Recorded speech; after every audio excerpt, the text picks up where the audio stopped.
SSB का जो nursery का पेपर है उसका पहला क्वेश्चन है, निम्नलिखित में से कौन सा अभ्यास है जो बच्चों को कार्डिनल क्रमिक संख्याओं के सीखने को सिद्ध करेगा।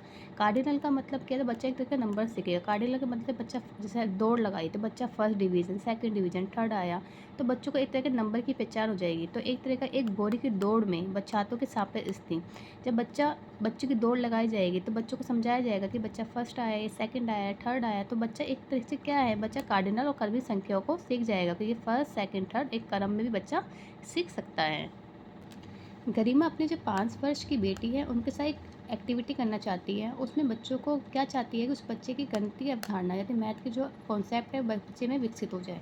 तो क्या कर सकती है वो, किराने की दुकान यानी वो दुकान में जाकर जो भी बच्चा वस्तु खरीद के लाया उसको गिनती करने की कह सकती है। जैसे वो उस वस्तु की गिनती करेगा तो एक तरह की उसका मैथ का कॉन्सेप्ट क्लियर हो जाएगा, क्योंकि बच्चा यहाँ पे खुद करके सीख रहा है, ना कि उसकी मम्मी उसको सिखा रही है। बच्चा खुद उसकी एक एक बच्चे के सामान की काउंटिंग कर रहा है। संचार सूचनाओं के आदान प्रदान, पठन कौशल के विकास, समय के साथ साथ पढ़ने के बाद वर्षों के अकादमिक सफलता के लिए महत्वपूर्ण भूमिका निभाता है। हम विचारों का आदान प्रदान या संचार करना है, विचारों का आदान प्रदान करना है, पठन कौशल का विकास करना है, किसके द्वारा कर सकते हैं, भाषा द्वारा। विदाउट भाषा हम कुछ भी नहीं कर सकते, ना संचार, ना सूचनाओं का आदान प्रदान, ना पठन कौशल। तो एक भाषा ही है, भाषा के द्वारा हम सारे कार्य कर सकते हैं। नेक्स्ट, प्रतीकों की प्रणाली जिसका उपयोग संचार के लिए किया जाता है। दैनिक भाषा, एक भाषा के द्वारा यह प्रतीकों की प्रणाली का यूज़ करते हैं और संचार के में प्रयोग की जाती है। साक्षरता यानी लिटरेसी के लिए निम्नलिखित में से कौन सा निर्माण नींव के रूप में माना जाता है।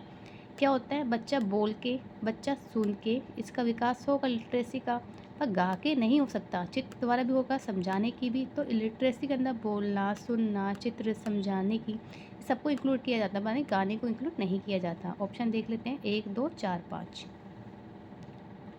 मस्तिष्क क्षेत्र जो भाषा की समझ और संज्ञानात्मक प्रसंस्करण को नियंत्रित करता है उसमें नींव के रूप में माना जाता है। जो भी हमारा जो मानसिक विकास है, जो मस्तिष्क की भाषा को समझना है, तो वो कहाँ पे माना जाता है, वर्णिक का एरिया। ठीक है, जैसे आपको एक मस्तिष्क है उसका एक मस्तिष्क का आपको सीख लेना कि किस चीज़ जगह से हम मानसिक विकास होता है या भाषा सीखते हैं, तो वर्णिक का एरिया है जिसके द्वारा मस्तिष्क क्षेत्र को सीखा जाता है।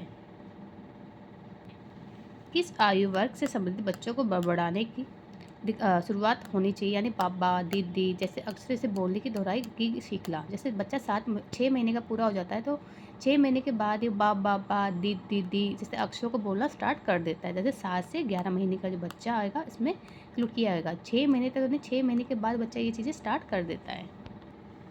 Phonological disorder involve trouble with, ये मैंने क्वेश्चन करवा रखा है डिसऑर्डर के टॉपिक में। तो इसमें क्या होता है, इसके अंदर बच्चा correct sound production and the selection, इसके अंतर्गत इसमें क्या है, बच्चा ना एक कोई साउंड का ना वो बोल पाता है, ना उसका ढंग से चयन कर पाता है, माने ना सिलेक्ट कर पाता है, उसको ध्वनि से रिलेटेड प्रॉब्लम होती है, उसे फोनोलॉजिकल डिसऑर्डर कहते हैं। 4 से 6 ईयर के जो बच्चे होते हैं उनको प्रदर्शित भाषण विकास में कौन सी महत्वपूर्ण स्थिति है, जो बच्चा राइम करता है, शब्दों में तुकबंदी, ध्वनियों के बारे में जागरूकता। जो 4 से 6 साल का बच्चा उसमें राइम और शब्दों में तुकबंदी आ जाती है, ध्वनि के बारे में बच्चों में जागरूकता आ जाती है।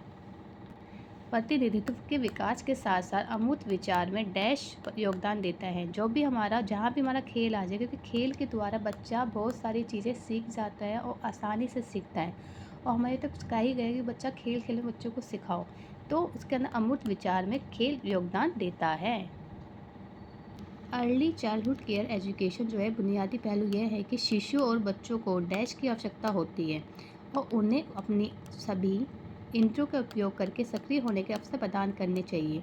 हमें बच्चों को क्या करना है, हमें बच्चों का एक सुरक्षित वातावरण देना है जिसमें बच्चा अपने इंद्रियों के माध्यम से खेल के द्वारा बच्चा सक्रिय होकर एक्टिव होकर बहुत सारे कार्य सीख जाए। उनको बहुत सारे अवसर प्रदान करने हैं। अगर बच्चे का वातावरण ही सुरक्षित नहीं होगा तो बच्चा कैसे सीखेगा। तो हमें बच्चों को सुरक्षित वातावरण बच्चों को प्रदान करना है। डैश को हर बच्चे को उसकी पूरी क्षमता तक पहुंचने का अवसर प्रदान करके अच्छी तरह से विकसित किया गया है। मानव पूंजी क्या है, मानव क्या हमारी पूंजी है, को हर बच्चे को पूरी क्षमता तक पहुंचने का अवसर प्रदान करना है ताकि वो बच्चा अच्छी तरह विकसित हो सके। जैसे क्वेश्चन है समाज, जहाँ भी समाज आ जाए, सामाजिक कानून आ जाए, रीति रिवाज आ जाए, संस्थाएं आ जाए, तो वहाँ पे आपको सामाजिक वातावरण लगा देना है।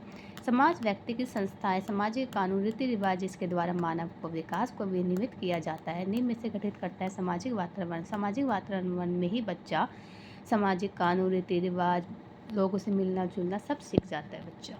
इनमें से कौन सा बच्चे के सामाजिक वातावरण का हिस्सा है? देखो, जो सामाजिक वातावरण के जो बच्चा समाज में रह के वो चीज़ें करे, जैसे त्यौहार है, पानी, पृथ्वी, मौसम तो होगा नहीं, जो त्यौहार है वो सामाजिक वातावरण का एक हिस्सा माना जाएगा। ये सुनिश्चित किया जाना चाहिए कि 3 से 6 वर्ष की आयु के बच्चों के लिए अर्ली चाइल्डहुड पहल निम्न में किसकी संभावना दर्शाता है? परिवार, घर के मूल्य आएगा, सामाजिक सांस्कृतिक पृष्ठभूमि जो स्कूल में बच्चा सीखता है उनका तत्कालीन वातावरण है जिसका इन्वायरमेंट, परिवार और घर में जब बच्चा 0 से लेकर 3 साल तक का बच्चा होता है तो वो घर में रहता है और औपचारिक लैंग्वेज सीखता है। समाज में जब बच्चा स्कूल में आता है तो सामाजिक सांस्कृतिक पृष्ठभूमि सब कुछ बच्चा सीख जाता है, उनका तत्कालीन वातावरण जो उनका आसपास का इन्वायरमेंट है।